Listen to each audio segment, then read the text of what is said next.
the way you see him say like that line, he feels like he really did something. Hey, your guy, show me like, but you know where you are, what you're doing, and how you look, sir. You look damn. Is it worth getting shot over a watch? This is your daily catch-up. I thought you gotta show me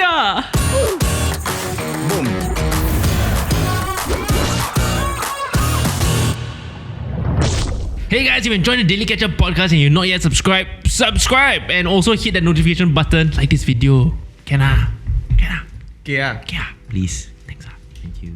So I mean, depending on when this goes out, like a couple of weekends ago, it's only like over the weekend, right? There was this massive giant queue in ION and MBS and also around the world. If you guys haven't seen it, Around the world. around the world, cities Same around problem. the world, because of a Omega Swatch collaboration. That's right. What do you guys think of it? Do you guys see the news? Are you all watch people to begin with? I am not, but not. what I understand is that those watches are not limited edition, right? That is. Yes, that is correct. It's not limited, and it will also, there will also be an online sale in the future. But so okay, basically the sequence of events, at least from my point of view, right, is that I do follow some watch pages, and so there was a leak that actually came out the day before Swatch launched it. Okay. And so that leak came out the night before by Revolution Watch. It's a Singapore-based watch company that's actually known globally, founded by Waco. It's very specific. Yes, yeah. He's trying to get sponsor. He's trying to get connected with that guy. The connection will be made apparent later. Okay. Oh, But it was wow, founded by okay. this guy named Waco, okay? Okay. But he's known like all around the world, like Hodinky interviews him and stuff like that. So anyway, the teaser, the leaks came out and everyone was damn excited. Like in the whole watch world, right? Like budget collectors, high-end collectors were all damn excited about it. And then the next day, Swatch officially announced it. I straight away started calling like my local Swatch store, our local Swatch store, which was like I think the Takashimaya one lah, whatever. And then all of them had no idea. They were like, I don't know what's happening. I think you should like just follow the socials. It turned out that it was only available at MBS and ION. When I called both of those stores, it was always engaged.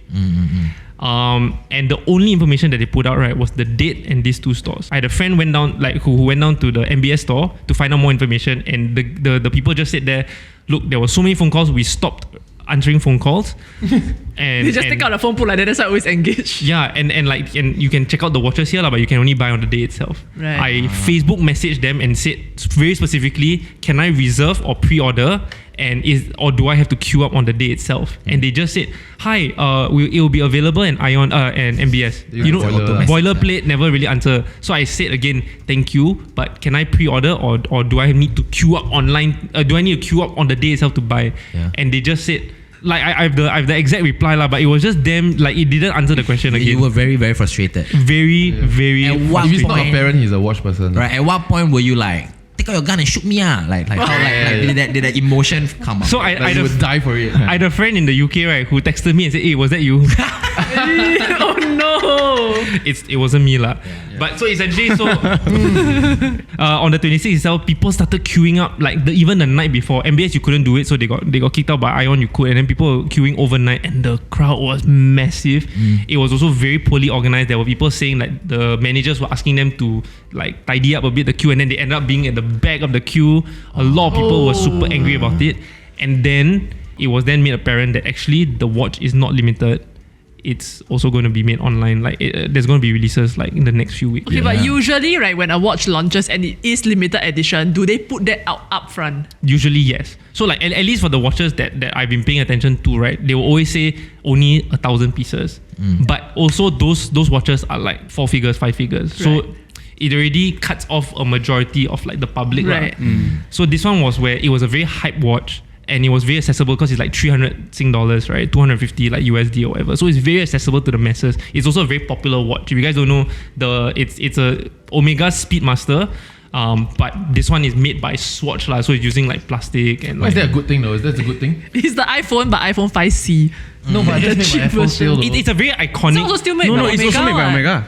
But also, Swatch is also a subsidiary of Omega. No, Omega is a other subsidiary. way. Yeah, so Swatch Group is actually one of the biggest like luxury companies like in the world, conglomerates. So they own Omega, they own like Breguet, Longines, Hamilton, and That's the most shocking thing I learned this weekend. Yeah. That Swatch owns Omega. a lot of people don't realize that. A lot of people think Omega is independent because Rolex and Patek Philippe are independent, and they usually see these three as like You're right. around the top, same. Yeah. But you didn't queue yourself, lah, right? You didn't go down to queue. I didn't queue because I knew it was going to be crazy. Right. And I was willing to let it go because at the end of the day, like, I would rather save money and buy the actual Speedmaster. But clearly you really wanted it, right? I didn't really want it. I mean, you text and you call all that shit. Like for me, I'll just be like, if I go Ion, I'll drop by. But I do that for a lot of watch releases. I'll just call them because usually you can pre-book if you're early, or like you can always like reserve first. Okay. But so to you, right, as a watch fan, the behavior of all these people there is perfectly understandable. No, this was again. I'm quite new to the watch game. I started being an enthusiast like maybe 3 years ago, thanks to John Mayer. And like I thought you were gonna say someone you know, yeah. John Mayer. Because he's Anyway, and this was like none other before. There was no hype like this before. It's almost akin to like the sneaker kind of like hype releases. Yeah. Like the Yeezys of back then, or like when the Pharrell like Human Race like NMDs. This is all like Supreme almost. What? I'm running out of examples. I don't know why I'm giving out. And I think it's really because of the price point and because of the way the collection looks. It's like they release a series of colorways. You know, for entry level watch that has that branding, you're going to have that and with the whole limited release and the sudden hype, right? It's all the scalpers that are doing this resale sneaker culture shit, right? That's exactly They're just trying to leverage on this and take advantage of this. I saw someone post on IG story, this carousel post. Someone is listing the whole collection at $28,000. Right? And then somebody, and then below he'll put all the bids that he rejected. He rejected someone offer $18,000. The whole set is worth $500. No, but that's alleged lah. It's your own self. It's like 300 times 12. Combination cannot math, sorry. Oh, the $12 Like, I can't remember how many. Right. Is that 12? 12, I mean 16. No, How many? not so many, not so 12. many. 12. times. Yeah. But it's not $18,000. So it's just like, Definitely not. Yeah, it's just one idiot offering money to another idiot that rejected money. Like that was really interesting to me. So I should say, okay. The thing that was very heartening for me, right, was that right after the launch, I remember going to Carousel just to see how many. Yeah. And actually, 90% of the posts, right, were actually people putting out PSAs saying, please do not buy from Scalpers. It is not limited. Just wait for it. Yeah. And it was showing up. So like 5 out of like the 5 results, right? Every 4 in every row, it was just people putting PSAs. Good, out. Nice, everybody is doing that. Nice. It's also that, but I think they're looking out for themselves because they don't build a small market also. But how would they spoil market? Because if people keep like encouraging these scalpers, then more watchers in the future is always going to keep getting like scalped from now on. They feel like this is the start of that whole sneaker craze in the watch world now. Okay.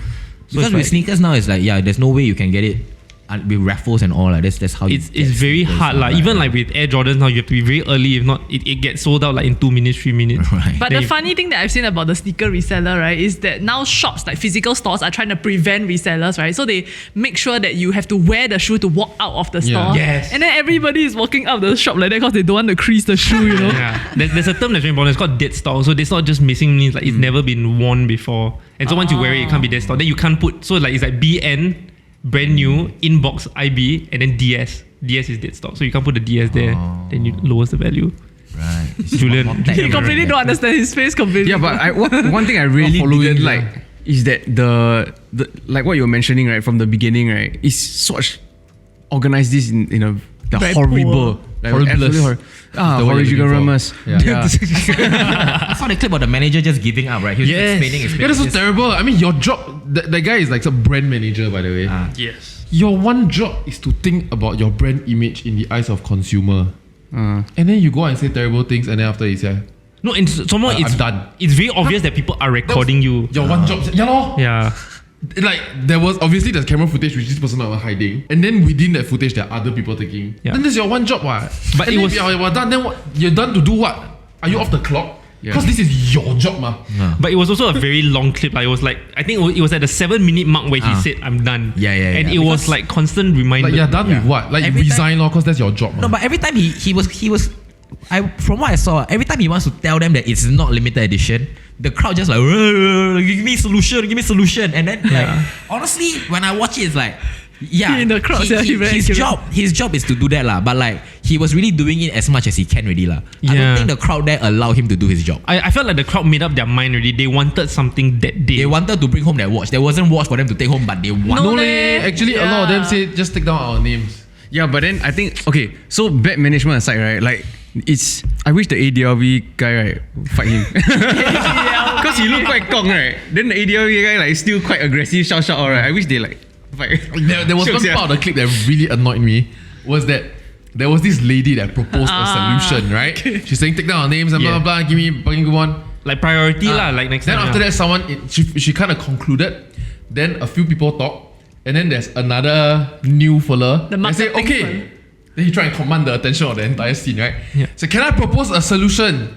Then he drops the exact same solution that the girl dropped. Then everybody clap for him and say, and then someone from behind the camera shout, I like that idea. Then what? I damn annoyed. I'm like, the lady said the same thing to me as a girl, yeah. Women are so overlooked in society. Women are so overlooked in society. The watch community. She says so much more eloquently. But the guy's idea was great. That's his solution. No, you shut up. Didn't say anything wrong. Yeah. This proves that how you package things matters more. No, but she did well. She really did well. I do want to bring up some fun facts though. Like, Okay. do you guys know about the history of like the Moonwatch, the Speedmaster? Wait, doesn't John Paul have the When you actual say Moonwatch? Speedmaster, does it mean the Boulevard one? Other Moonwatch. does it mean like it's damn fast? This watch. Yeah. No, so it's a chronograph, which means basically it's a stopwatch lah. So you can actually Got stop. yeah. So there are three subdials. Shut up. There's like Fucking annoying. yeah. There's three subdials so that you can like measure seconds, minutes, hours, Right. and you Clock lah, can basically. start stop. That's the most important part. So it was used for racing, for example, similar to like the Rolex Daytona, if you guys are familiar. When NASA, when the US and Russia were like in the moon race, the space race, right? They did need a watch to issue to their astronauts. That can survive in space and be accurate in space. Correct. Yeah. And so they did do a tender, and then there were different like watches available, like that like submitted the tender, and the Omega won because another astronaut which did like an orbit actually wore his own personal Omega Speedmaster to space. So like it. Also, Speedmaster was named before. Yeah, Omega Speedmaster is the name. The Moonwatch was a nickname after the Because whole. Speedmaster because can time. Okay. Yes, correct. So So do space. So in Apollo 11, where Neil Armstrong, we all know Neil Armstrong, first man on the moon, and Buzz Aldrin went to the moon. I was so confused by the first man on the moon and the cycling champion. Oh, For a brief same. moment in my Armstrong. life, I thought they were the same guy. One is Lance. I was like, wow, this guy is damn accomplished, yeah. And old, like how old is he? So interestingly, right, even though Lance Armstrong was the first man on the moon, right, Lance Armstrong. Neil Armstrong was the first man on You the know so moon. little, eh? He actually didn't wear his watch. It was Buzz Aldrin that wore his Omega and then became the first watch to be worn on the moon. That means when Armstrong went up, when Neil went up, he never wear watch. No, so it was optional. Once you step out of the ship, the Wait, the why do I spaceship, need a watch in space? So interestingly, right, Apollo 13 or Apollo 14, right, the next spaceship that went, right. There was a problem with the fuel tank, so they were about to approach the moon already, right? And then their oxygen tank burst, and so they couldn't land. They had to come back down to Earth, right? And the problem was that because the whole thing wasn't automated, About to land on the moon, they come back to Earth. they had to go back to Earth, and it's like so fucking What a far. tease, right? Yeah. It's the worst U-turn in the world, right? Yes, yeah. So the shack part is that this guy, the astronauts, whatever, right, need to time the fuel burn, right, every 14 seconds in order to hit the right angle to get back to Earth. Because if they miss, right, They'll they will just explode. catapult out of orbit again and fly back to yeah. space. So with the Speedmaster, he accurately timed 40. It has to be exactly 14 seconds. He accurately timed 14 seconds per burn, right, to the point where he only needed to correct course twice, which in that regard was very, very accurate. I'm already. sold. I need to get this watch. I'm going to queue right now. So this, No, this, even if you queue, you cannot get this watch now. this is the original Omega lah. This is the Swatch collaboration, so Right. more accessible. But is it automatic though? It's not, so it's a quartz. Oh. So the hands do So move is it really slowly. a Speedmaster though? Right, then it's just a shell lah. You And time, but then comes you in- jump. Then it's like, hey, wait. Also, a lot of people were complaining. So like there was someone who bought the blue color version of the watch. I believe it was a Neptune, right? And then the color started bleeding onto their skin. Yeah. Yeah, But it's I mean, quite shag. he was in a humid place and working out or some shit like that. Yeah, but a watch shouldn't do that lah. Even My watch does that. no, I love you, G-Shock. Thank you very much for sending me watches from time to time. like you always shit yourself on G-Shock, but like G-Shock is very very collectible. I love G-Shock. Yeah, it's very very respected in the watch collectors. Like sphere. Is it? Yeah. But y'all got see all the people that start flexing their actual watch after that. Like I saw quite a few posts right where they were posting like, wow, I really love this new Swatch collab. Then it's like the actual watch. Yeah. Or it's like something like I couldn't get this watch, so I went to try to buy it actual- online. Then the next picture is a Rolex. Right. Yeah. It's, I've had What's that multiple flexing? conversations, especially with like entrepreneurs, right? They're honestly looking me dead in the eye, right? Telling me that I need to get myself an expensive watch. One of them went to some feng shui master in like Taiwan or Hong Kong, right? And that guy's advice to him, not because of his feng shui passes thing, but he just said that it's generally, right, just a good practice for a businessman to be wearing a premium watch. Because then, and his answer was this, which I found quite interesting, that the people around you might be supporting your business, giving you business, and they want to see you better off as a result of their support. And because of that, they will continue supporting you. I feel like Similar that's to the a car lah, yeah. I was gonna say like property agent need to have like BMW. Yeah. I was gonna say similar to good looks, like you good looking. that's for everything. Wow, that one. And anyway, it's an investment, right? Like you buy the right watches, Sure. right? Then they all appreciate also. That's then what all the women say about bags. Because I'll scratch it, I'll fall down. No, it's fine. It's called patina now. So every time it Patina. aged over time, yeah. Okay. So just Rolexes in general. So signs of age is called patina now. Is that- Yeah. So does the value go up or down due to patina? Depends how old the watch is. So if it's like a 50-year-old watch, it's very well patinaed, it's okay. How do we well patina? Well patina is like smashed. No, so it's Yeah, where like- it's at lah. you like to fight war, Like you just see like it's been worn, because a lot of people appreciate that actually these watches are tool watches. yeah. So then you have to like just wear it on a day to day. Don't keep it so and, nice. and when you're Right. talking about these kind of watches, right, they are made for like they are divers or whatever, right? Yeah. They are fucking tanks lah. yeah, Right, but right, if right. it's a more recent release, so if the watch is like maybe 3-4 years old, then someone was And then buying already it. heavily patina. Then probably not lah. Someone maybe just doesn't want to buy it at retail. Maybe can't Right, get the right, wait list. Wants to buy it in nice mint condition. Then it differs lah. Yeah. I like this new word. I want to use Patina. Patina. Try Daily use life. it now to segue into something else. it. Okay.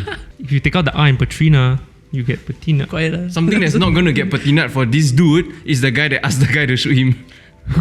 Whoa. Ken? Is this considered patina? Yeah. This No, one, it's patina. Steady. This printing on my Hougang United jersey is. Hey, Hey. respect. Can hear it Hougang. crumple. Hey, wow, foil one eh. Eh, Wow, wow. plastic and foil. Oh. You can join the guys, they play soccer like quite. I would love to. Yeah. Hey, Now come that on. we can, Hey, yeah. SG play not? We versus I try and ask, Wow. but Are we any good or not? You don't put our reputation online like that. I've Nash, never shown up at our games. Are we any good? We gotta know once. No, so okay, I think we definitely have to address this, right? Because we are the Singaporeans also, right? But Yeah. the level of entitlement Yeah. that we've seen on display, right? From all these monkeys, right? it's No, but the stuff that I get it though. Yeah, I thought they when I watched the reasonable. video, right, I saw the caption, I saw the comment, all that stuff, right, about how entitled these buyers are. And I get why. It's not saying I don't see the entitlement, but I watched that clip, right, and I felt like, no, up.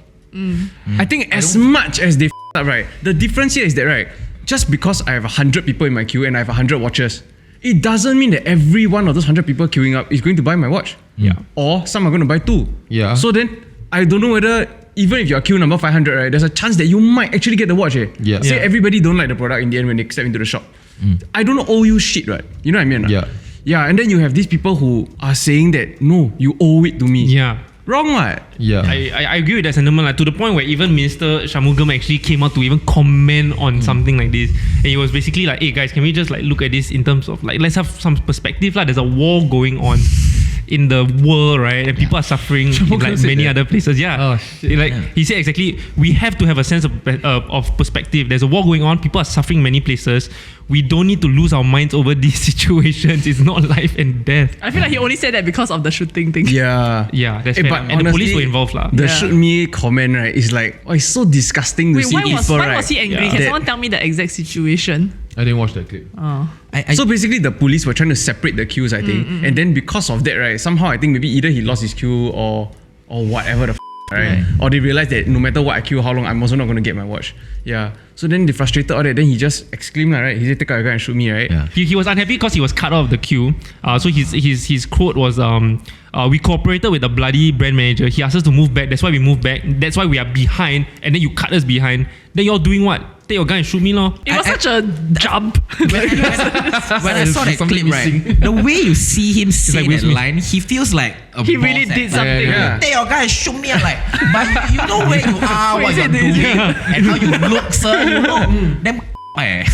I'm looking at all these different clips, different footage, and I just think all these people lame. It's a weekend. There's so many things happening. Singapore is opening up. You're going to queue for your watch. Not happy. You're shout at the police. Like, get a life, dude. So like over this past weekend, I did 2 gigs. There are so many things happening in Singapore. Great. Anyway, speaking of gigs, you have a gig, right?